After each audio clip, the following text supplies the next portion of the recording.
Good evening, everybody. And I would like you too when you get your first Facebook account. I guarantee it. I'm already with you. Well, thank you very much for coming here tonight again for one of our wonderful ride meetings. I can't tell you how much I always appreciate the opportunity to come and enjoy these wonderful meetings and to see everyone come out and support the Ride for Missing Children and support the work that's being done out of the Utica office of the National Center for Missing and Exploited Children and the tremendous poster distribution program that takes place every single day out of this wonderful community. Thank you so much for all you do to support this terrific work. I had the pleasure of joining you last month, and just as a quick little piece of information to share with you, we were fortunate to see the bust of a major human trafficking, child trafficking ring over the course of the last 4 weeks with the great work of Immigrations and Customs in New York State, and the FBI and the U.S. Attorney's Office. And that is tremendous work that's being done to protect our kids. And those are the same kids that you see on posters of missing children. So when you see those posters going out, you see those teenagers, they're the very vulnerable kids that get pulled into these human trafficking rings. And I'm so happy to let you know that we had a great bust within the last few weeks.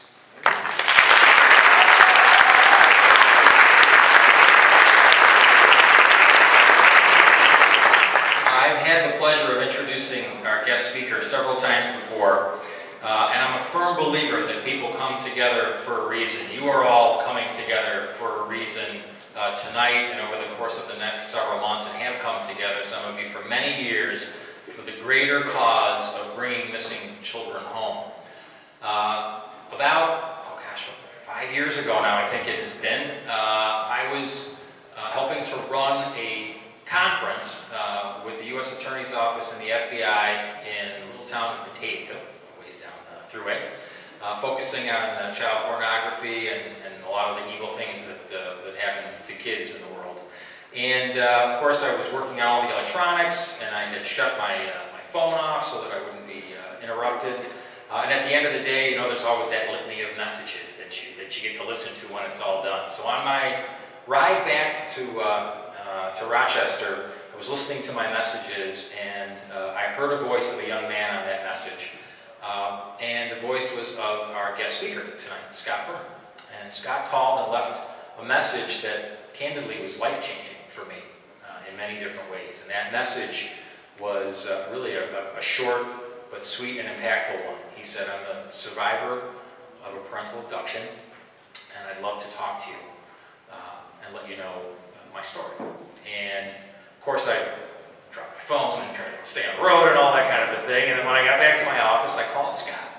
And we started a journey at that point to really give a voice to Scott's experience. Not that he needed the National Center to do that. He had already done quite a bit in being able to share his experience through writing a wonderful book called Extraordinary Circumstances. And if you have an opportunity to pick it up and read it, it is an amazing account of Scott's life from the view of a child, a survivor of parental abduction back in 1979.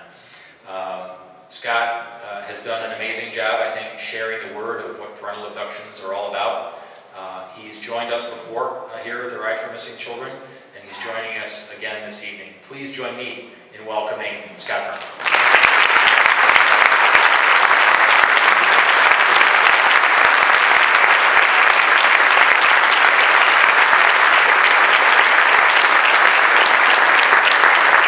Hello, everybody. It's really good to be back here. It's been about 2 years. For those of you returning, for those of you who are new, I get up here with no notes, and I just want to speak from the heart so that when you leave here tonight, you realize the purpose in being here is to save the lives of children. And that's why I'm up here giving back. That's why Ed is here. That's why we're all here tonight. I'm going to share my story with you, with the goal that you also leave here knowing that every single one of you will make a difference. By being here tonight, by completing the bike ride, by supporting the National Center, because not only am I a survivor of parental abduction, something I couldn't say 2 years ago.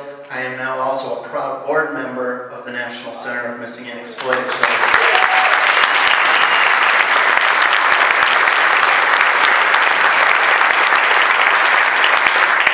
Very often I believe it takes one person to make a difference in the lives of others. And Ed Suk, the executive director of the New York branch, has done that for me. He gave me a voice at a time when I wasn't speaking out about my experiences, and he's allowed that final stage of recovery for me. And even though there are many stages to recovery, giving back is the final stage for me. And so that's what I'm doing. And I'm going to share my story with you and hopefully give back. I was very fortunate up to the age of 8 to live in a wonderful suburb of Rochester, New York. 2 loving parents, very normal childhood. And at the age of 8, my parents began to fight. My mother's erratic behavior led to extreme cases of such burning down of our house in Pittsburgh, attempted murder of my father several times, blackmail, bribery of people my father worked with, so that my dad would not be able to get custody of myself and my younger brother.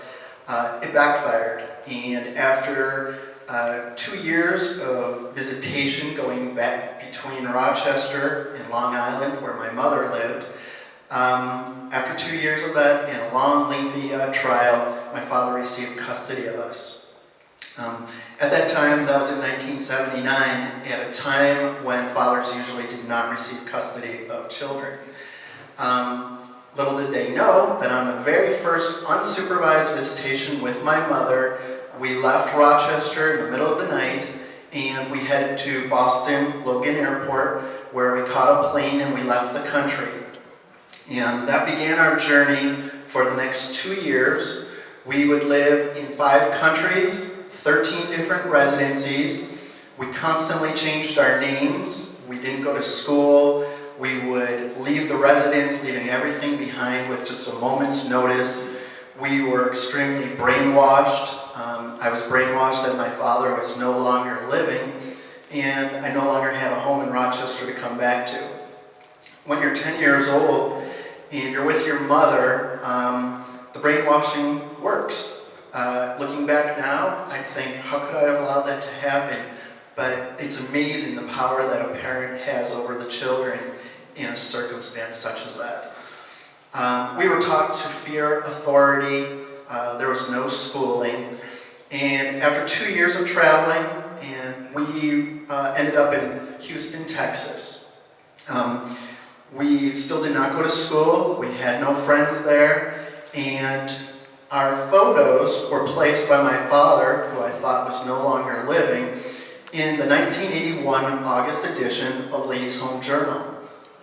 A babysitter was reading that, and to my amazement, she showed me the photograph, showed me the article.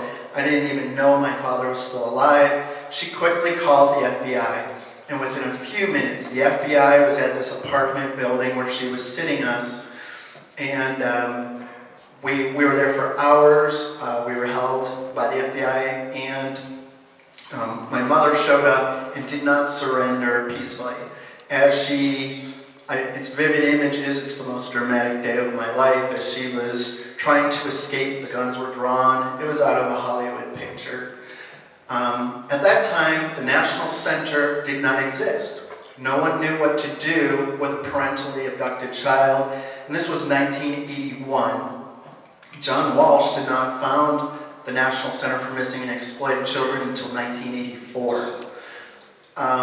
Immediately, my brother and I, we were separated from our mother, and we were put where no one knew where to put us. We were put into jail. Just like my mother was put into another jail, we were separated, and nobody knew what to do with a parentally abducted child at that time. So we were in a state where my father's custody of us was not recognized by the state of Texas. So we were not immediately returned to a father that